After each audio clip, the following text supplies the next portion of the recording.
एक दफ़ा का ज़िक्र है, एक मीरब थी। जब वो पैदा हुई तो ड्यूरिंग डिलीवरी उसकी माँ की डेथ हो गई। इसीलिए उसके बाप ने उसे ओन नहीं किया और अपने एक जानने वाले शख्स जिसका नाम वकास अहमद था उसे दे दिया। वकास अहमद के अपने औलाद नहीं थी। उसने मीरब को पढ़ाया लिखाया, बेटियों जैसा प्यार दिया। लेकिन जब वो 21 साल की हुई तो एकदम से मीरब के असली बाप को याद आया, मेरी एक बेटी भी थी। लेकिन जब ये बेटी वकास अहमद को दी थी अनवर ने, तो एक शर्त रखी थी, मेरे भतीजे मुर्तसिम के साथ इसकी शादी की जाएगी जब ये बड़ी हो जाएगी।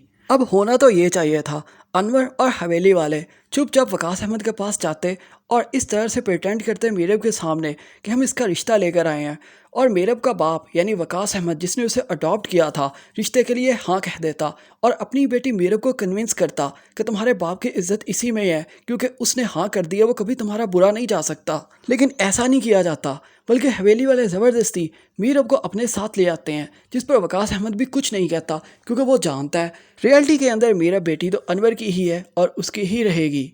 जब मीरब हवेली आ जाती है, यहाँ पर मीरब पर जुल्म का आगाज़ शुरू हो जाता है। कभी अम्मा बेगम आकर थप्पड़ लगा जाती है, जो असल के अंदर मुर्तसिम की माँ है और ताई जान है मीरब की, और कभी मुर्तसिम अपना हाथ दिखाता है मीरब को।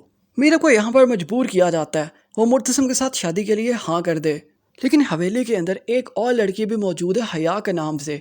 वो इतनी बेहया है कि मुर्तसिम को हर वक्त डोरे डालने की कोशिश करती है, लेकिन हया की हर कोशिश को मुर्तसिम बेइज्जत करके नाकाम कर देता है। फिर एक ऐसा दिन आता है जब मेरे मुर्तसिम से रिक्वेस्ट करती है, मुझे मेरे माँ बाप से मिलवाने के लिए ले चलो। मुर्तसिम लेकर जाता है, लेकिन मीरब का वो बाप जिसने उसे अडॉप्ट किया होता है वो अपना दरवाज़ा ही नहीं खोलता। मीरब इतनी दिल बर्दाश्ता होती है और ये बात समझ जाती है, उस पर हर दरवाज़ा अब बंद हो चुका है। वो हवेली वापस आती है मुर्तसिम के साथ और फिर मुर्तसिम के साथ शादी के लिए हाँ कर देती है। लेकिन जब मुर्तसिम के साथ निकाह का वक्त आता है तो मीरब एक शर्त रखती है मुर्तसिम के लिए। वो मुर्तसिम से कहती है, मैं तुमसे निकाह तो कर लूँगी लेकिन कभी तुम मुझे छू नहीं पाओगे। और मुर्तसिम को ये उम्मीद होती है कि वो सच्ची मोहब्बत करने लग गया मीरब के साथ। एक दिन मीरब का दिल मोम हो ही जाएगा, वो उसे अपने करीब आ ही लेने देगी और उसे अपना शौहर मान ही लेगी। मुर्तसिम मीरब की ये शर्त मान लेता है, लेकिन मीरब ने मुर्तसिम को कभी भी दिल से अपना शौहर नहीं माना होता। वो मुर्तसिम को तंग करती रहती है। फिर एक ऐसा ही दिन आता है जब मीरब के पास कुछ नहीं रहता। वो मुर्तसिम को ऐसे ही इश्तियाल दिलाती है।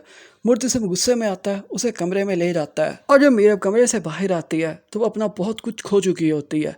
मीरब अब पहले जैसी नहीं रही होती। वो नाराज़ हो जाती है मुर्तसिम से और अपने मेके चली जाती है। अब होना तो ये चाहिए था, यहाँ पर मीरब को नफ़रत हो जाती मुर्तसिम के साथ, क्योंकि उसने उसके साथ एक तरह से ज़बरदस्ती ही की होती है। लेकिन ऐसा नहीं होता इस ड्रामा के अंदर। मीरब ये समझ लेती है उसके पास ज़िंदगी गुजारने के लिए कोई ऑप्शन ही नहीं है, इसलिए वो मुर्तसिम से मोहब्बत करने लग जाती है। अब दूसरी तरफ हया मौजूद है जो अपनी कोशिशें जारी रखे हुए है।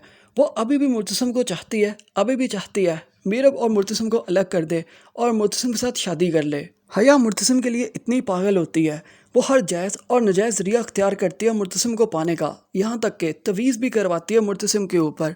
लेकिन कुछ भी हासिल नहीं होता हया को। एक बार इस बात के ऊपर हंगामा हो जाता है। मीरब की पसंद के ऊपर हवेली के अंदर मछली बनती है, लेकिन डॉक्टर ने मुर्तसिम को मछली खाने से मना कर रखा होता है क्योंकि मुर्तसिम को उससे एलर्जी है। मुर्तसिम फ़िश खाता है और बीमार हो जाता है। इस बात पर भी अम्मा बेगम आकर बहुत हंगामा करती है, लेकिन मुर्तसिम तब भी मीरब का साथ देता है और ऐसी ही छोटी छोटी बहुत सी बातों पे मुर्तसिम मीरब का साथ देता है। तो मीरब का मोहब्बत करना फिर बनता ही है मुर्तसिम के साथ। मुर्तसिम तो पहले ही प्यार करने लग गया था मीरब के साथ जब उसने पहली ही बार मीरब को देखा था, और अब मीरब भी मुर्तसिम को चाहने लगेगी। इस तरह से हैप्पी नोट के ऊपर इस ड्रामा का एंड कर दिया जाता है। अगर आप पाकिस्तानी ड्रामास की रोस्टिंग, प्रेडिक्शंस और रिव्यूज़ चाहते हैं तो काइंडली हमारे इस चैनल को ज़रूर सब्सक्राइब कर दें, वीडियो को शेयर और लाइक ज़रूर करें, और कमेंट सेक्शन में ज़रूर बताएं आप किस ड्रामा की रोस्टिंग चाहते हैं। Thanks for watching this video.